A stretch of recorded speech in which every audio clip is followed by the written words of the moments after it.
What's going on, Browns fans? If you're looking for the latest news and rumors, you're in the right place. To make sure that you guys stay up to date on everything going on around the Cleveland Browns, what I want you to do before I get into today's show is hit that subscribe button. This channel has been growing very rapidly, but there's some other channels that are growing a little bit quicker. So if you're a competitive person, hit that big red button that says subscribe.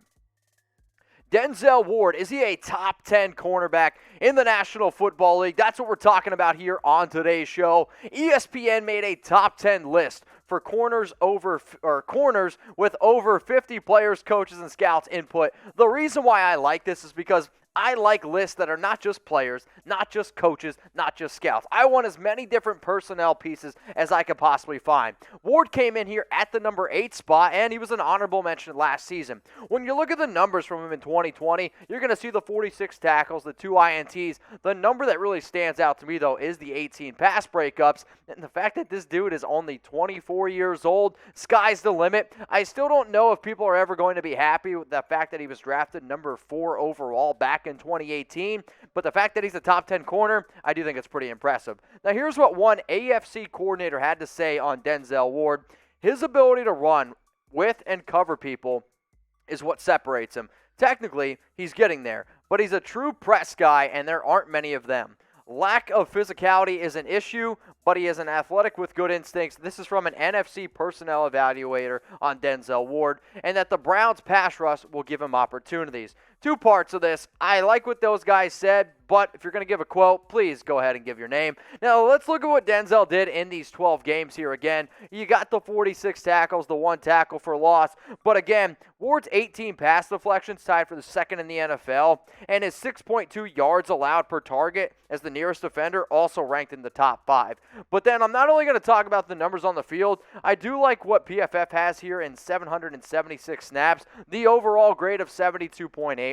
His run defense grade can get a little bit better, and if you're going to knack on one part of his game, it is the fact that some people might consider him a little bit more of a softer cornerback. His pass rush, 83.6, but he doesn't pass rush all that much. But the coverage grade, 74.6. So what we do here at Chat Sports is we are really big on interaction. I mean, let's face it, if you're going to sit here and talk sports by yourself, it's kind of a weird thing to do. I mean, have you ever gone down the street and some guy's talking to himself on the side of the road? You're like, all right, that guy's insane.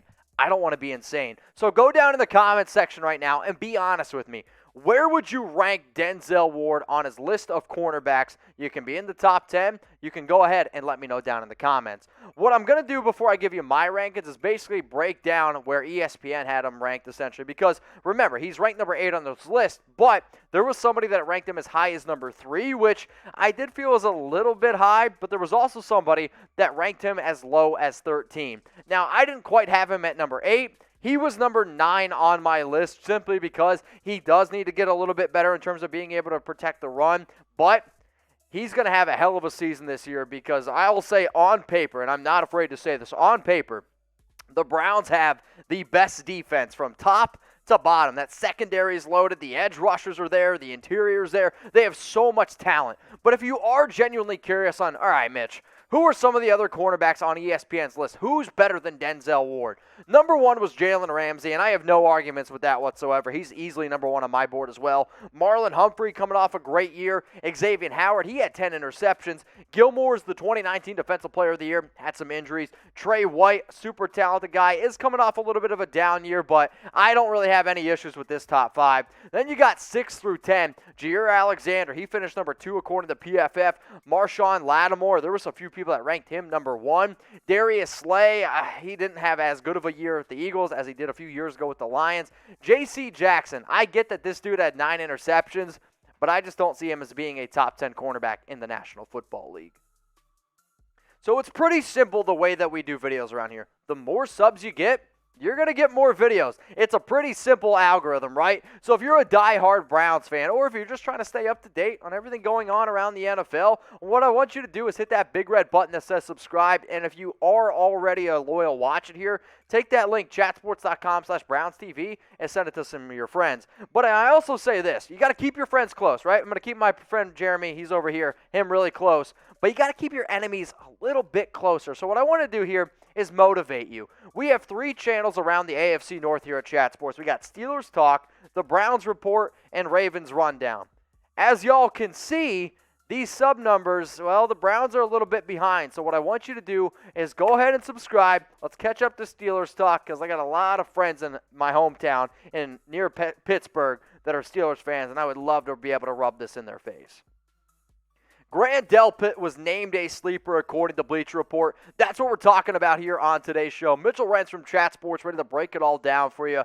So what Bleacher Report decided to do is list every single team's biggest sleeper heading into training camp. Delpit, he was picked here for the Browns. So for those of you that don't know, he won college football's best defensive back in 2019 at LSU, but he missed all of 2020 due to an Achilles injury. Now, I can understand the nervous part of me because I can't imagine tearing an Achilles. Like, you feel that thing on the back of your leg? That's not a bone. That's your Achilles tendon. Snapping that scares the hell out of me. But I'll also say this. When Delpit was coming out in 2020, this is like one of my favorite prospects. He's got the size. He's got the length, good ball skills. He can do literally everything. So the fact that he was named as a sleeper, round of applause because they hit it right on the head. The other great reason why he is named a sleeper, and he 100% is because the Browns added a lot of talent this offseason. People are always going to talk about Jadeveon Clowney. Troy Hill's coming off a great year. Also, John Johnson. I mean, he was probably one of the top safeties on the market. I mean,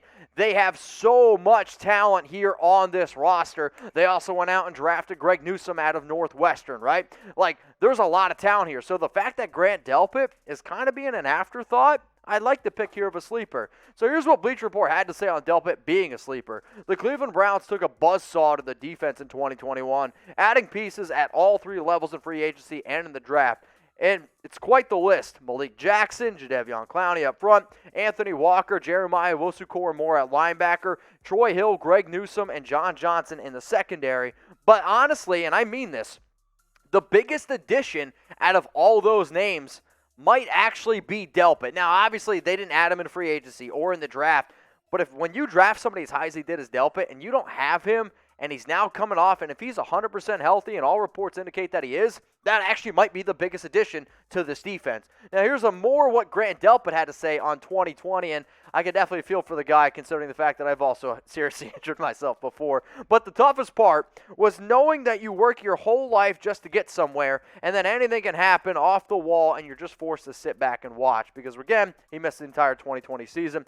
More on Bleacher Report naming Delpit as that sleeper. Delpit is on track to be 100% for camp. Provided he's healthy, he's got a good chance to win the starting job at safety opposite Johnson, that's John Johnson, for a Browns defense with big-time aspirations in 2021. What I wanted to be able to do, though, since I don't have any numbers from 2020, I wanted to show you what Delpit did in college at LSU. And the reasons why he was considered probably the best defensive back in all of college football. Not only was he a national champion, but he put up some sick numbers, right? 65 tackles, 7 PBUs, 2 interceptions. Then in 2018, 9 PBUs and 5 INTs. But what makes Delpit so special is not only his ability to be a ball hawk, he's also not afraid to get his nose dirty and start hitting some people too. 9.5 tackles for loss in 2018, 4.5 in 2019, 5 sacks, 2 sacks, some forced fumbles in there as well. Delpit is a complete safety, and I can't wait to see what this young guy is going to do in 2021.